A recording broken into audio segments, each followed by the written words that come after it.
നമസ്കാരം, ഞാൻ മനോജ് നെടിയാക്കൽ. പുതിയൊരു വീഡിയോയിലേക്ക് എല്ലാവർക്കും സ്വാഗതം. ഇന്നത്തെ വീഡിയോ എന്ന് പറയുന്നത് നമുക്ക് എങ്ങനെ നല്ല രീതിയിൽ പാൽ ഉറയൊഴിച്ച് 4 ഷീറ്റ് ആക്കാമെന്നാണ് ഞാൻ ഇന്ന് ഈ വീഡിയോയിലൂടെ പറയുന്നത്. പലരും നമ്മളോട് കമന്റിലൂടെ ചോദിച്ചുകൊണ്ട് പാൽ ഉറയൊഴിച്ചിട്ട് അവർക്ക് ശരിയാവുന്നില്ല, ഉരുകുന്നു, പല പ്രശ്നങ്ങളാണ് പറഞ്ഞിരിക്കുന്നത്. അപ്പം അവർക്ക് എല്ലാവർക്കും കൂടെ വേണ്ടിയിട്ടാണ് ഇന്ന് ഞാൻ ഈ വീഡിയോ ചെയ്യുന്നത്. അപ്പോൾ നിങ്ങൾ ആദ്യമായിട്ടാണ് എൻ്റെ ചാനൽ കാണുന്നതെങ്കിൽ ഒന്ന് സബ്സ്ക്രൈബ് ചെയ്ത് നോക്കുകയാണെങ്കിൽ ഞാൻ ചെയ്യുന്ന ഇതേപോലുള്ള വീഡിയോസ് നിങ്ങൾക്ക് നോട്ടിഫിക്കേഷനായിട്ട് എത്തുന്നതായിരിക്കും. എല്ലാം ലൈക്ക് ചെയ്ത് സപ്പോർട്ട് ചെയ്യണം, മറ്റു ഗ്രൂപ്പിലോട്ടൊക്കെ ഒന്ന് ഷെയർ ചെയ്യണം. അപ്പം നിങ്ങൾ സ്കിപ്പ് ചെയ്യാതെ മുഴുവനായിട്ട് കണ്ടെങ്കിൽ മുഴുവൻ കാര്യങ്ങൾ മനസ്സിലാവുകയുള്ളൂ. എന്നാൽ നമുക്ക് ഒട്ടും സമയം കളയാതെ വീഡിയോ തുടരാം. ഈ നല്ല രീതിയിൽ നമുക്ക് ഈ 4 ഷീറ്റ് ആക്കാൻ വേണ്ടിയിട്ട് നമ്മൾ ചെയ്യേണ്ടതെന്ന് പറഞ്ഞു കഴിഞ്ഞാൽ, നമ്മൾ ഈ പാല് നല്ല ഒഴിക്കുന്ന രീതിക്കനുസരിച്ചായിരിക്കും ഷീറ്റ് നല്ല രീതിയിലായി വരുന്നത്. പണ്ടൊക്കെ എന്ന് പറയുമ്പോഴത്തേക്ക് നമുക്ക് പാൽ ഉറയൊഴിക്കാൻ ഭയങ്കര ബുദ്ധിമുട്ടായിരുന്നു. കാരണം പറഞ്ഞാൽ പണ്ട് നമ്മൾ ഉപയോഗിച്ചുകൊണ്ടിരുന്നത് സൾഫൂരിക് ആസിഡ് ആയിരുന്നു. ഇപ്പം ഫോമിക് ആസിഡാണ് ഉപയോഗിക്കുന്നത്. ഞാൻ ആദ്യകാലങ്ങളിൽ ഞാൻ ടാപ്പിംഗ് തുടങ്ങിയ സമയത്ത് സൾഫൂരിക് ആസിഡ് ആയിരുന്നു. അപ്പോഴൊക്കെ എന്ന് പറഞ്ഞാൽ നമ്മൾ ആസിഡ് ഒഴിച്ച് കഴിയുമ്പോൾ നമ്മൾ ഓരോ പ്രാവശ്യം നോക്കേണ്ടി വരും, ഉറഞ്ഞിട്ടുണ്ടോ. ആസിഡ് കൂടിപ്പോയി കഴിഞ്ഞ് കഴിഞ്ഞാൽ അതൊരു കാടി പോലെ കിടക്കും. പിന്നെ നമ്മൾ ഷീറ്റ് അടിച്ചിട്ട് കഴിഞ്ഞാൽ പോലും അത് ഉരുകുന്ന ഒരു അവസ്ഥയിലോട്ട് മാറും. നല്ല ഷീറ്റ് കിട്ടത്തില്ല. നമ്മളത് കറക്റ്റ് ആ പരുവം കറക്റ്റ് അല്ലെന്നുണ്ടെങ്കിൽ സൾഫൂരിക് ആസിഡിന് നല്ല ഷീറ്റ് നമുക്ക് കിട്ടില്ല. ഫോമിക് ആസിഡ് അത്ര കുഴപ്പമൊന്നുമില്ല. ആസിഡ് കൂടിപ്പോയാലും കുറഞ്ഞു പോയാലും വലിയ പ്രശ്നങ്ങളൊന്നും, ആസിഡ് കൂടിയെന്ന് പറഞ്ഞിട്ട് വലിയ പ്രശ്നങ്ങളൊന്നും കാണുന്നില്ല. എങ്കിലും നമുക്ക് ഏത് സമയത്താണോ നമുക്ക് ഷീറ്റ് അടിക്കേണ്ടത്, അപ്പോൾ ആ സമയത്തിനനുസരിച്ച് നമുക്ക് പല രീതിയിൽ ആസിഡ് കൂട്ടാവുന്നതാണ്. ഇപ്പം ചിലർക്ക് എന്നൊക്കെ എന്ന് പറയുമ്പോഴത്തേക്ക് നമ്മൾ വെട്ടിക്കഴിഞ്ഞിട്ട് അവർ പാലെടുത്തിട്ട് അവർക്ക് ഉടനെ തന്നെ ഷീറ്റ് അടിച്ചിട്ട് പോവേണ്ടതായിട്ടുണ്ട്, ടാപ്പിംഗ് തൊഴിലാളികൾക്ക്. അപ്പം നമ്മൾ വീട്ടുകാരെ സംബന്ധിച്ച് നമ്മൾ ഷീറ്റ് അടിക്കുന്നവർക്ക് നമുക്ക് രാവിലെ പാൽ ഉറയൊഴിച്ചിട്ട് നമുക്ക് വൈകിട്ട് അടിച്ചാൽ മതിയായിരിക്കും. അപ്പം ഞാൻ ഈ റബ്ബർ പാൽ കൂട്ടുന്ന രീതി ആദ്യം പറയാം, അതിനുശേഷം പല സമയത്ത് കൂട്ടുന്ന രീതികളും പറയാം. ഞാൻ 1 ലിറ്റർ വെള്ളത്തിൽ 30 മില്ലി തനിയാസിട്ടാണ് ഒഴിക്കുന്നത്. 30 മില്ലി തനിയാസിട്ട് ഒഴിച്ചിട്ട് കുറച്ച് വെള്ളം ഒഴിച്ചിട്ട് നല്ലപോലെ ഒന്ന് മിക്സ് ചെയ്യും, ഒന്ന് ഇളക്കി മിക്സ് ചെയ്യും. പിന്നെ എന്നിട്ട് കുറച്ച് വെള്ളം ഒഴിച്ച് വീണ്ടും മിക്സ് ചെയ്യും. അങ്ങനെ കുറേശ്ശെ വെള്ളം ഒഴിച്ച് നല്ല ഇളക്കി കൊടുക്കണം. നമ്മളല്ലാതെ ചിലരൊക്കെ എന്ന് പറയുമ്പോഴത്തേക്ക് നമ്മൾ തനിയാസിട്ട് അങ്ങോട്ട് ഒഴിച്ചിട്ട് വെള്ളം ഒഴിച്ചിട്ട് വരുമ്പോഴത്തേക്ക് ആദ്യം ഒഴിക്കുന്ന ആസിഡിന് വീര്യം കാണത്തില്ല. നമ്മൾ പറയുന്ന രീതിയിൽ ഈ ഷീറ്റ് ഉറഞ്ഞു കിട്ടുകയില്ല. അപ്പം കറക്റ്റ് മിക്സിംഗ് ആയെങ്കിൽ മാത്രമേ നമുക്ക് ഷീറ്റ് നല്ല രീതിയിൽ ഉറഞ്ഞു കിട്ടുകയുള്ളൂ. അല്ലാത്ത രീതിയിൽ ഒഴിച്ചു കഴിഞ്ഞാൽ നമ്മൾ ആദ്യത്തെ ആസിഡിന് വീര്യം കാണില്ല, പിന്നെ അടിക്കോട്ട് ചെല്ലുമ്പോഴായിരിക്കും വീര്യം കാണും. അപ്പം ഞാൻ പാൽ ആസിഡ് ഒഴിക്കുന്ന രീതി എന്ന് പറയുമ്പോൾ, ഞാൻ 30 മില്ലി തനി ആസിഡ് 1 ലിറ്റർ ഒരു കുപ്പിയിലോട്ട് ഒഴിച്ചിട്ട് പിന്നീട് ഞാൻ കുറേശ്ശെ വെള്ളം ഒഴിച്ച് മിക്സ് ആക്കിയിട്ട് പിന്നെ ഞാൻ ഒഴിച്ചു കൊടുക്കുന്ന രീതി എന്ന് പറഞ്ഞു കഴിഞ്ഞാൽ, ഞാൻ 30 മില്ലി തനിയാസിട്ടാണല്ലോ എടുത്തിരിക്കുന്നത്. ഒഴിക്കുന്ന പറഞ്ഞാൽ 50 മില്ലി ഈ കൂട്ടിയത് 50 മില്ലി ഞാൻ ഒഴിച്ചു കൊടുക്കും ഒരു ഡിഷിലോട്ട്. ഒഴിച്ചിട്ട് നല്ലപോലെ ഇളക്കി കൊടുക്കും. നമ്മൾ DRC കൂടുതലുള്ള പാലാണെന്നുണ്ടെങ്കിൽ നമ്മൾ നല്ലതുപോലെ ഇളക്കി കൊടുക്കണം. അല്ലെങ്കിൽ നമ്മൾ DRC കട്ടി കുറഞ്ഞ പാൽ, ഇപ്പോൾ 414 പാലൊക്കെ ആണെന്നുണ്ടെങ്കിൽ ഈ ബക്കറ്റിലൊക്കെ ഒഴിച്ചൊന്ന് ചെറുതായിട്ട് ഇളക്കി കൊടുത്താലും മതി. പക്ഷേ DRC കൂടിയ പാലെന്നുണ്ടെങ്കിൽ നമ്മൾ നല്ല രീതിയിൽ മിക്സ് ചെയ്തെങ്കിൽ മാത്രമേ നല്ല രീതിയിൽ നമുക്ക് നല്ല ഷീറ്റ് കിട്ടുകയുള്ളൂ. അല്ലെങ്കിൽ പിന്നെ ഒരുമാതിരി കട്ടയായിട്ട് കിടക്കും. എനിക്ക് ഈ ഷീറ്റ് അടിക്കേണ്ട സമയം എന്ന് പറഞ്ഞു കഴിഞ്ഞാൽ, രാവിലെ ഞാൻ പാൽ ഉറയിച്ചിട്ട് വൈകിട്ടാണ് ഞാൻ ഷീറ്റ് അടിക്കുന്നത്. അപ്പോൾ എനിക്ക് ഈ 30 മില്ലി ഒഴിച്ചിട്ട് 50 മില്ലി കൂട്ടിയത് ഒഴിച്ചാൽ മതിയായിരിക്കും. അപ്പം നമുക്ക് നല്ല രീതിയിൽ നമുക്ക് നല്ല ഷീറ്റ് കിട്ടണമെന്നുണ്ടെങ്കിൽ ഒരു 5-6 മണിക്കൂർ പാലുറ ഒഴിച്ചിട്ട് ഷീറ്റ് അടിക്കുന്നതായിരിക്കും നല്ലത്.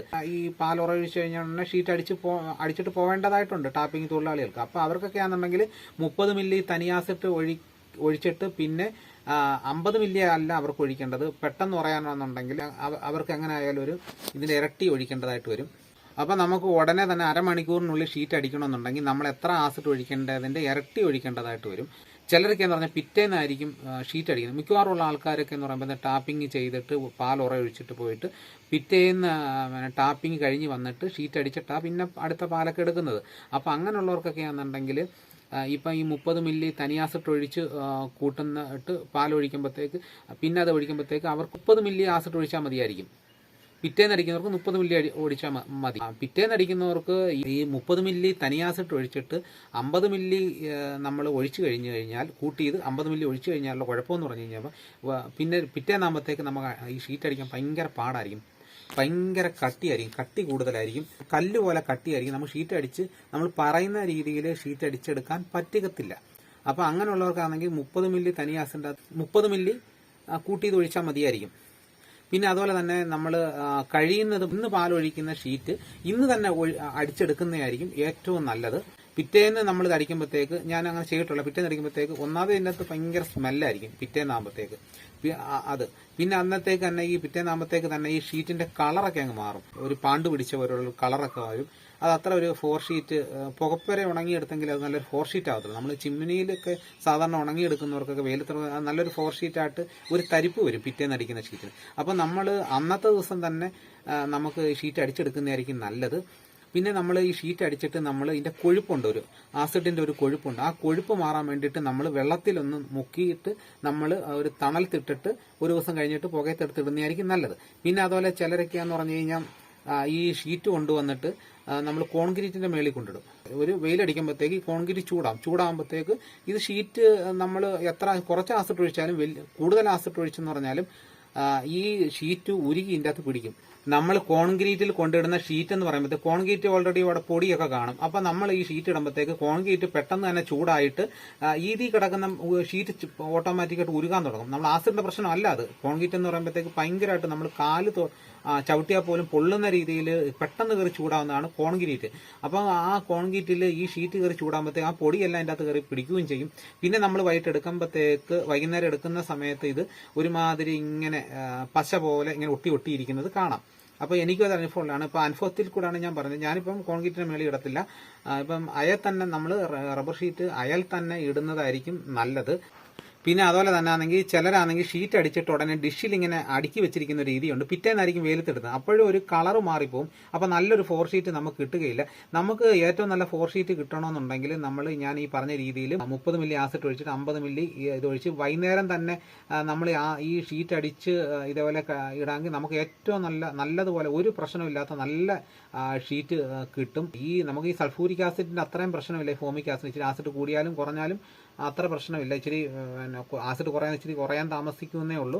പക്ഷെ ആസിഡ് കൂടുവാന്നെ പെട്ടെന്ന് ഉറയുന്നേ ഉള്ളൂ. പക്ഷെ വലിയ പ്രശ്നങ്ങൾ അതിൽ കാണുന്നില്ല. ഒരു ദിവസം വെയിലത്ത് കിടന്ന ഷീറ്റാന്ന് പറഞ്ഞാലും പിന്നെ നമ്മൾ അകത്ത് കൊണ്ടുപോയി അടുക്കി ഇങ്ങനെ വെക്കരുത്. അടുക്കി ആവിച്ച് അത് പൂപ്പലടിക്കാനുള്ള സാധ്യത ഉണ്ടാവുന്നുണ്ട്. അപ്പോൾ നമ്മൾ ചെയ്യേണ്ടതെന്ന് പറഞ്ഞാൽ മഴ നനയാത്ത രീതിയിൽ അയ കെട്ടി അത് തൂക്കിയിടുന്നത് തന്നെ ആയിരിക്കും അത് ഏറ്റവും നല്ലത്.